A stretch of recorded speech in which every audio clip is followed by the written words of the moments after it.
Hey, what's up, everybody? Welcome to the show. Yet another episode of Crushing Fantasy Football. I am Bryce Lockridge, your host of the show.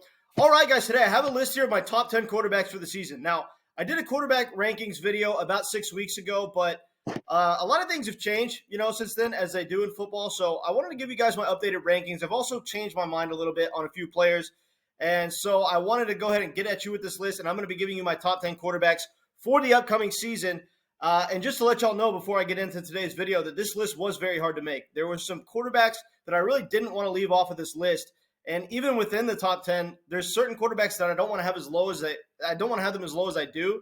But there's just so many good quarterbacks in the NFL now, especially for fantasy purposes. So it was just really hard to make this list and put these guys in order. But we had to do it because I want you guys to know how I'm valuing these quarterbacks going forward. So I'm going to start right here with the first player on my list, and that's Josh Allen. Now, Josh Allen was my number one last time I did my quarterback rankings. He still is my number one. Look, this guy hasn't had less than 4,300 passing yards in the last 3 seasons.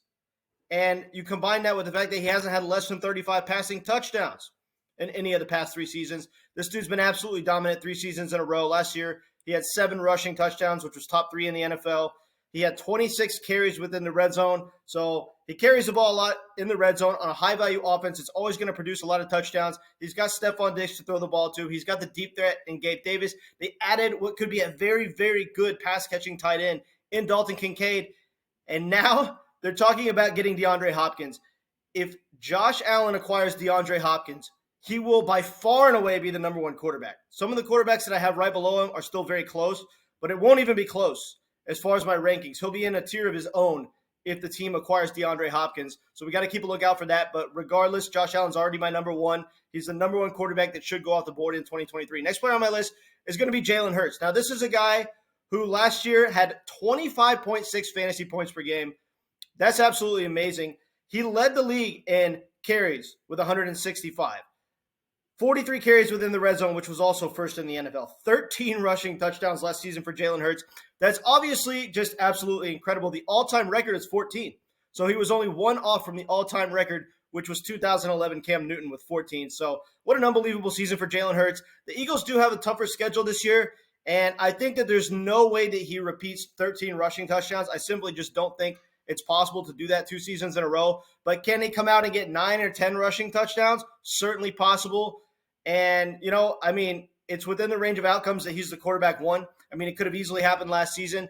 If he wasn't hurt in those final 2 games of the season, he very easily could have finished ahead of Pat Mahomes and been first overall in overall fantasy points. And so look for him to have the potential to be the quarterback one this year. I love Jalen Hurts. Next player on my list is going to be Patrick Mahomes. Now, last year, Patrick Mahomes, 5,250 passing yards.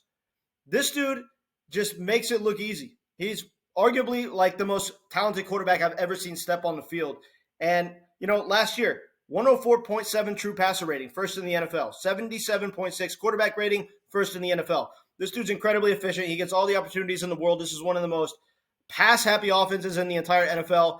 And we have a true wide receiver one this year in Kadarius Toney. I truly believe that he could produce true wide receiver one numbers. They went into last season without a true wide receiver one.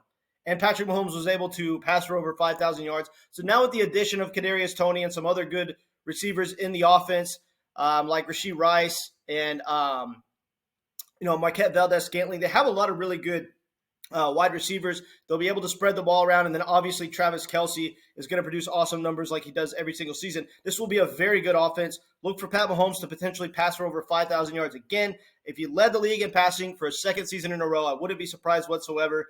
And the only reason I don't have him higher than Josh Allen or Jalen Hurts is because he doesn't have the same rushing upside as Jalen Hurts, actually not even close to the same rushing upside as Jalen Hurts. And I think that Josh Allen is in just a little bit better of an overall offense as far as their weapons with the addition of Dalton Kincaid, and they have Stephon Diggs, and they're talking about getting DeAndre Hopkins. I just think that the Buffalo Bills have more overall offensive talent than the Chiefs, although it is very close. And all 3 of these top quarterbacks are very close, but I have Pat Mahomes on my number 3. Next player on my list is going to be Justin Herbert. Now, last year, Justin Herbert, 699 pass attempts, second in the NFL, 4,700 plus passing yards, which was second in the NFL, behind only Pat Mahomes. Justin Herbert did this with Keenan Allen and Mike Williams missing a significant chunk of time this year. So if he can put up these kind of passing yards in a season where he's playing with a rib fracture and doesn't even have his passing weapons, imagine the passing upside this season. He's going to be 100% healthy from his injury. They added Quentin Johnston. If Mike Williams Keenan Allen, and Quentin Johnston are all on the field this season, Justin Herbert will lead the league in passing yards. I'm confident enough to say that it will happen. Not likely. If all three of these guys are on the field, this guy will lead the league in passing yards. I'm very confident. And, you got to look for the rushing upside to bounce back for Justin Herbert because, obviously they weren't calling as many design runs for him last year because, he was dealing with a rib fracture. So, you look at his carries per game. He only averaged 3.2 carries per game, which was 30th in the NFL. He only carried the ball 5 times within the red zone, which was 28th in the NFL. That's the reason why he didn't have any rushing touchdowns, and that's the reason why he was the quarterback 11 despite finishing second in overall passing yards. So look for the rushing attempts to increase for Justin Herbert this year because he's going to be 100% healed from his injury. And so we know that this guy can produce some rushing upside.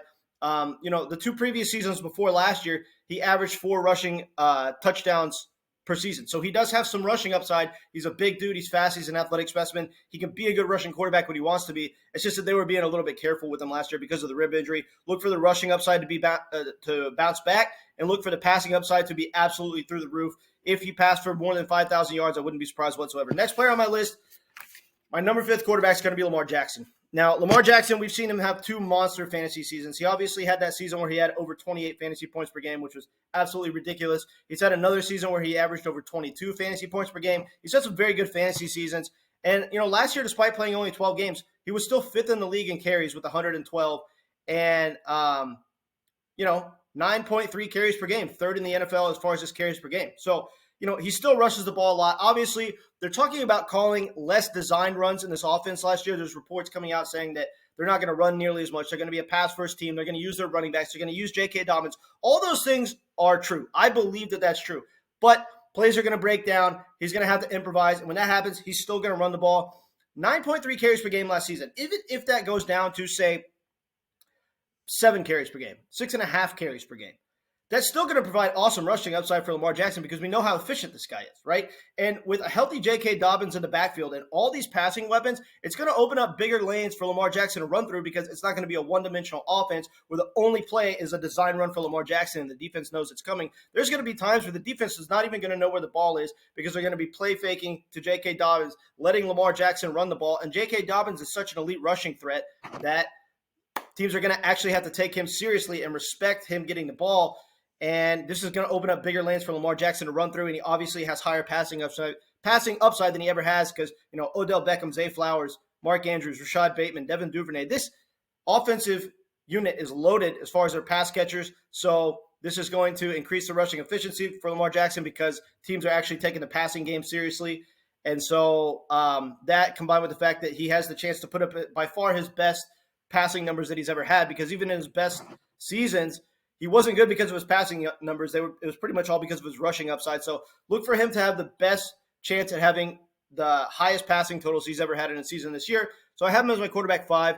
Next player on my list is going to be Joe Burrow. Now, Joe Burrow is awesome. I love him for fantasy. He obviously plays in a loaded offense with Jamar Chase and T. Higgins. And this team's just absolutely loaded, right? We know that they're one of the best offenses in the NFL.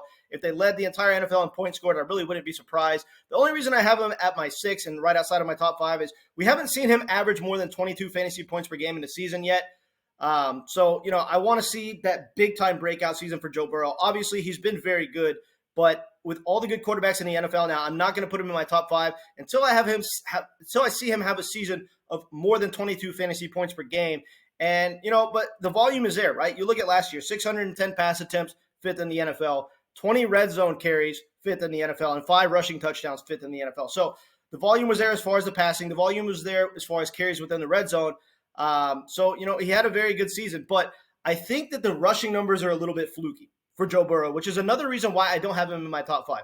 5th in rushing touchdowns.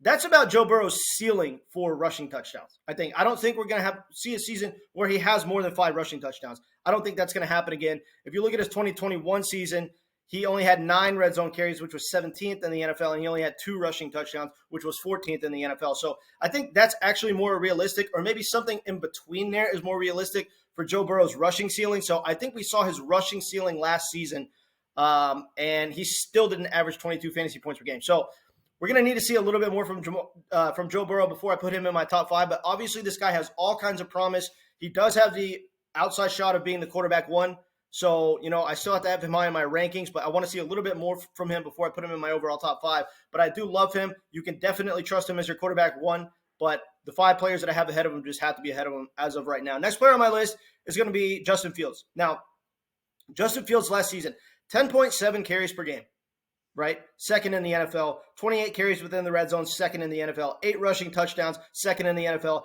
This is all with not really being unleashed until the halfway point of the season, right? Like, that's when he really started, getting his opportunities and getting to play and really getting unleashed. So Justin Fields has massive upside this season. I think that he does have a chance to finish as the quarterback 1. I can certainly see that happening. He set the record for rushing yards in a game last year in week 9 with like 170 plus rushing yards. It was absolutely unbelievable. This dude is right up there with Jalen Hurts and Lamar Jackson as far as awesome rushing upside.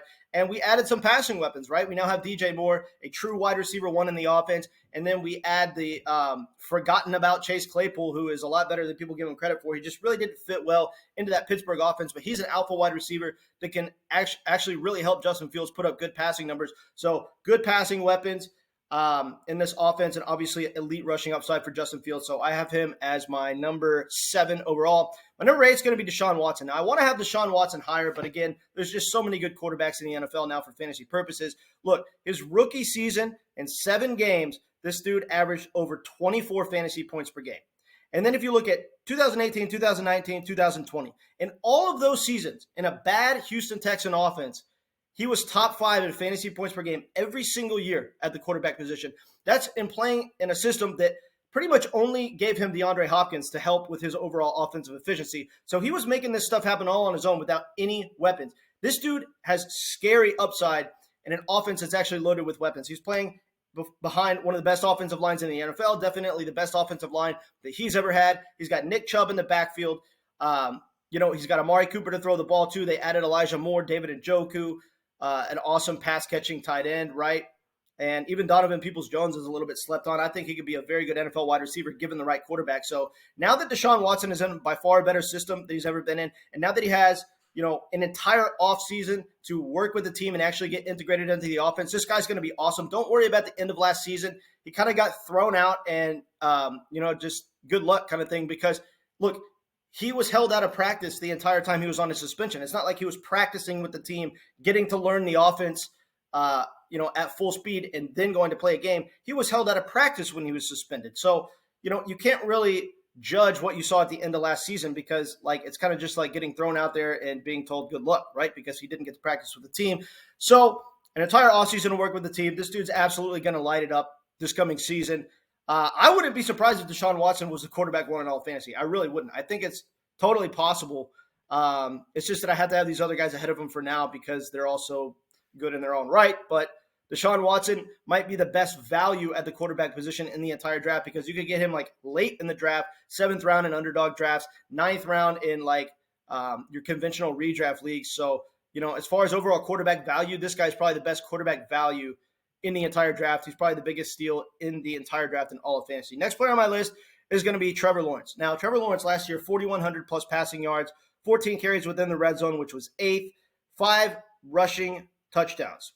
Pretty awesome season for Trevor Lawrence. And now we add Calvin Ridley. I mean, he did this all last year without a true wide receiver 1. Christian Kirk is not a true wide receiver 1. No offense to anybody who really likes Christian Kirk for fantasy. I'm not saying that Christian Kirk can't be good for fantasy, but when it comes to talent, there is a massive difference between Calvin Ridley and Christian Kirk and Zay Jones, anybody else in this offense. Look, Calvin Ridley is the man. He's by far and away the best wide receiver in this offense. His last full season, he had over 1,300 receiving yards with a late career Matt Ryan throwing him the ball. Now you enter a third-year Trevor Lawrence, which will be by far and away the best quarterback that Calvin Ridley has ever had in his career. The overall upside for this offense is absolutely insane. Then we obviously have Travis Etienne in the backfield who can absolutely, he's an efficiency monster that can help his offense be a lot more efficient. So the Jaguars have certainly the upside to be a top 5 overall NFL offense. I love Trevor Lawrence this season, so that's why he's in my top 10. Next and final player on my list is going to be Dak Prescott. Now, Dak, you look at his last 3 full seasons, 2018, 2019, and 2021. He had at least 525 passing attempts in all of his last full 3 seasons. So he's a volume-heavy quarterback that gets to pass the ball a lot. And now there's no Ezekiel Elliott in the backfield, so they're probably going to be passing the ball even more. Obviously, Tony Pollard is going to get a very healthy workload in the backfield, but without a true running back duo, this team's going to have to pass the ball more, and they added Brandon Cooks. So the passing attempts should be there, and we know that this is an offense that really plays at a fast pace. Every single season, they're tops in the league in pace of play. Last year, they were third in pace of play. Pace of play is one of the best things that you can have for your fantasy weapons because it means that they're getting more fantasy attempts. And if a team is tops in the league in pace of play, it means that Dak's naturally going to get to run more plays, run the ball more, throw more passes, and have overall more fantasy opportunities. So this is very good for Dak Prescott. We've seen this guy have a ridiculously high fantasy ceiling in the past. So I really like his outlook this season. So he's definitely just good enough to be in my top 10. All right, guys, those are my top 10 quarterbacks for the 2023 season. Put in order. If my, there are certain quarterbacks that obviously didn't make this list, guys like Anthony Richardson, Russell Wilson, who I think is going to bounce back. There's certain guys, even Tua, that I, wanted to put on this list, but I just couldn't because the guys that I have in my top 10 are just better than them as far as fantasy right now, in my opinion. So I did have to leave a few people off this list and narrow it down to a top 10, but I hope this video helped. Now you know how I'm valuing these quarterbacks going forward, so you can hopefully implement this into your drafts. All right, guys, appreciate it. Catch you later. Thanks.